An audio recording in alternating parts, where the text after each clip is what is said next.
¿Cuál es la voz de la ESI?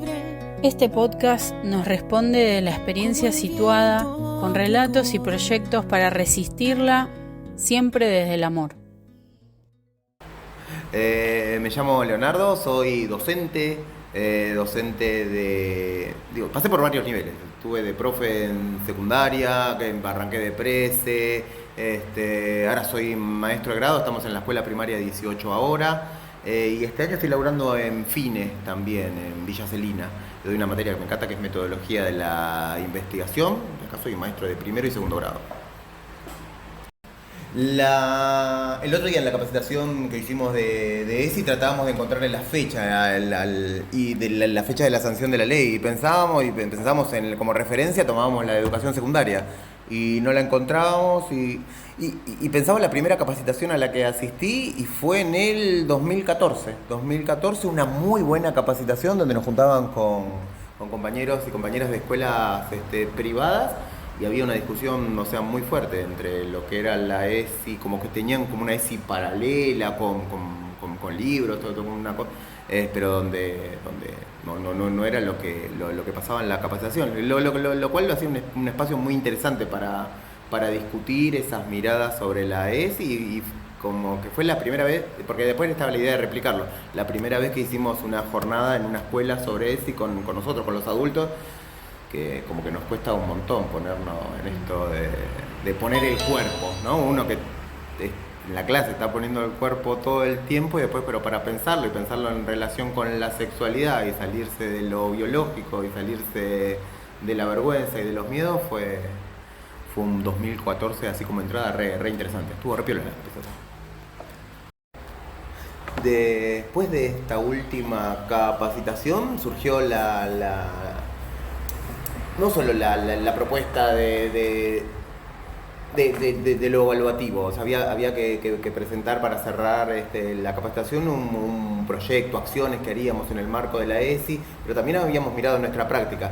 Y en este momento lo que había pensado era la práctica de los fines, donde daba esta materia de metodología de la investigación, y notaba que había trabajado con la ESI, pero que eso no poblaba las paredes del espacio donde estábamos, que es por ahí una característica de estos espacios donde estamos, que estamos en otra escuela, estamos en distintos espacios físicos donde transcurren los fines, y claro, decíamos, ¿y dónde quedó plasmado? Teníamos una actividad, era mirar, y veíamos que no había quedado plasmado, entonces pensábamos propuestas que pudieran permitir ocupar esos espacios donde nosotros estábamos. Y una propuesta tenía que ver con hacer una suerte de stencil, pero que fueran movibles, y que los pudiéramos, no solamente que pudieran estar en este lugar donde funcionábamos, sino que los estudiantes pudieran llevar estos stencils, no sé, a otro fin, a otro de los fines que estuviera cercano, y con la idea de tomar la palabra y contar.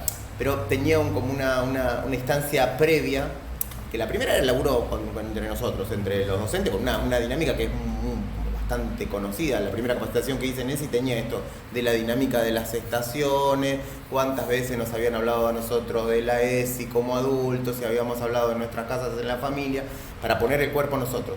Y esa era la primera instancia, que era una capacitación, un trabajo con nosotros, y las adultos que trabajamos.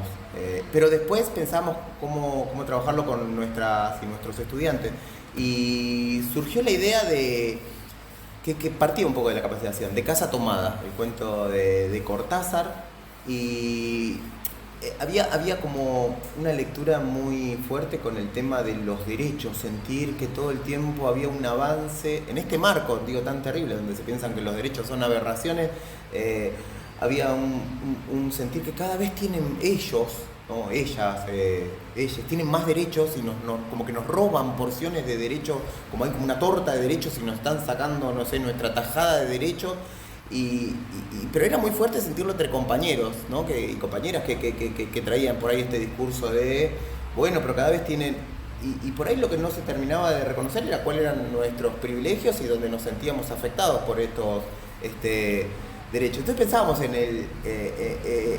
que en realidad se da en términos de reparación, y entonces pensaba en el cuento de la casa tomada de Julio Cortázar y este par de hermanos que empiezan a ceder habitaciones.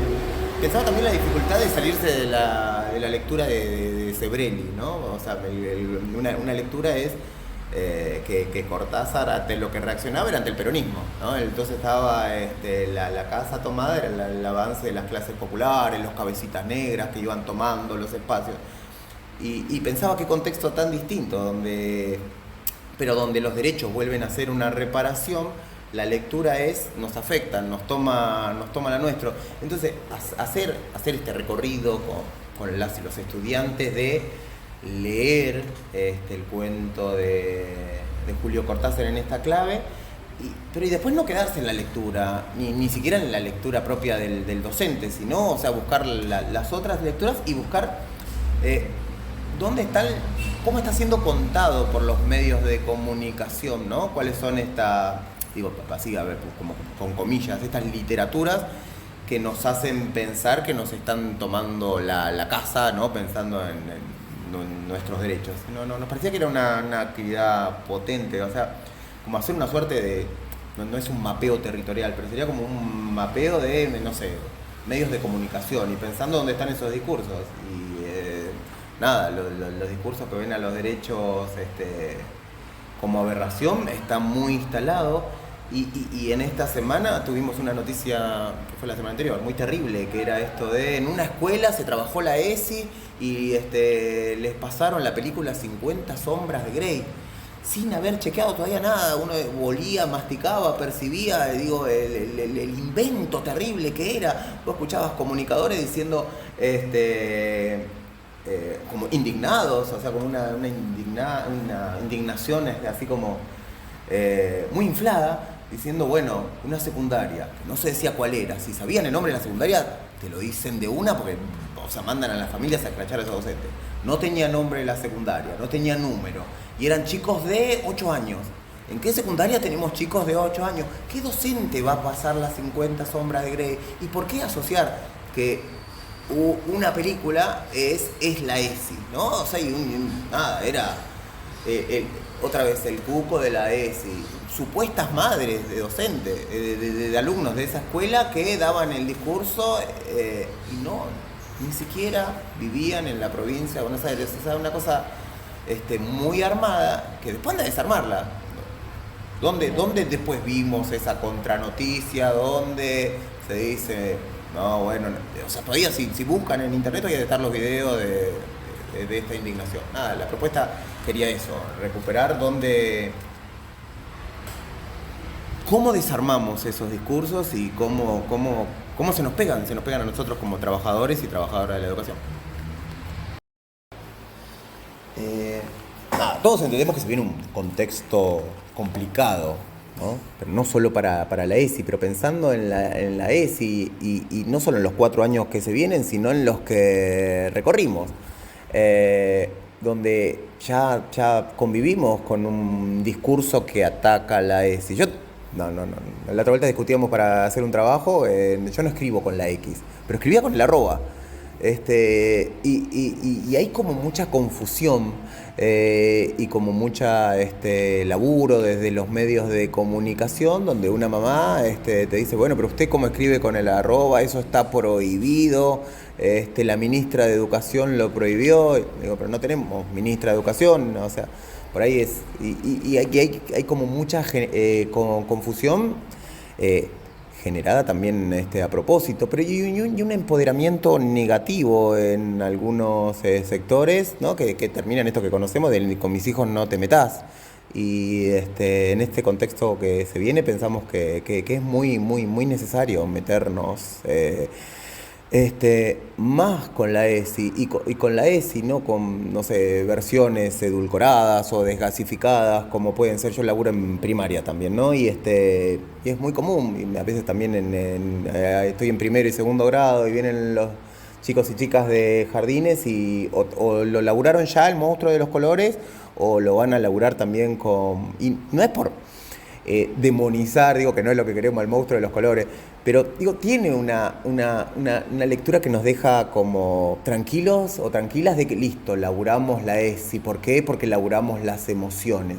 Y está bueno laburar las emociones, pero no es solo esta cosa de las emociones en frasquitos de acá va la emoción de la tristeza, acá va la emoción, no sé, de la felicidad. Y tratémonos de salir de la tristeza y vayamos todos hacia la felicidad y el orden. Digo, hay como una domesticación de las emociones. Digo, que es muy clara no digo que todos los compañeros y compañeras que trabajan en el monstruo de los colores quieran hacer eso, pero uno tiene que tener claro para qué está trabajando el texto y o sea, por qué traemos ese cuento, ¿no? Hay un montón de entradas que podemos hacer, o sea, pueden ser, nosotros hacemos en nuestra escuela primaria, por ejemplo, hacemos cine, ¿sí? Todas las semanas hacemos cine, tiene distintos ejes, y un montón de veces el cine toca el Ni Una Menos, toca el 8M, y se vuelven jornadas re interesantes a ese no quiero. No, mejor no los ponemos a hablar porque si no van a salir cosas, después ¿cómo vamos a manejar? ¿Cómo no vamos a hacer que salgan esas cosas? Y después buscar la forma de colectivamente, en red, manejarlo y charlar y respetar los derechos de nuestras pibes y nuestras pibas. Digo, la ESI, digo, está buenísimo laburar con las familias y que sepan que estamos trabajando, pero no es que tenemos que pedir permiso.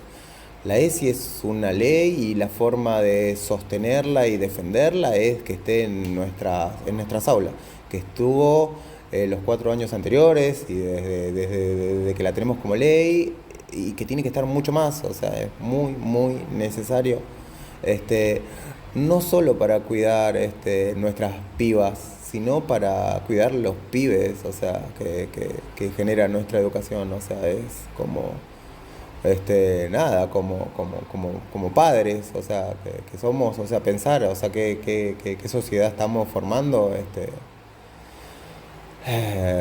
es como muy necesario en este contexto que se viene.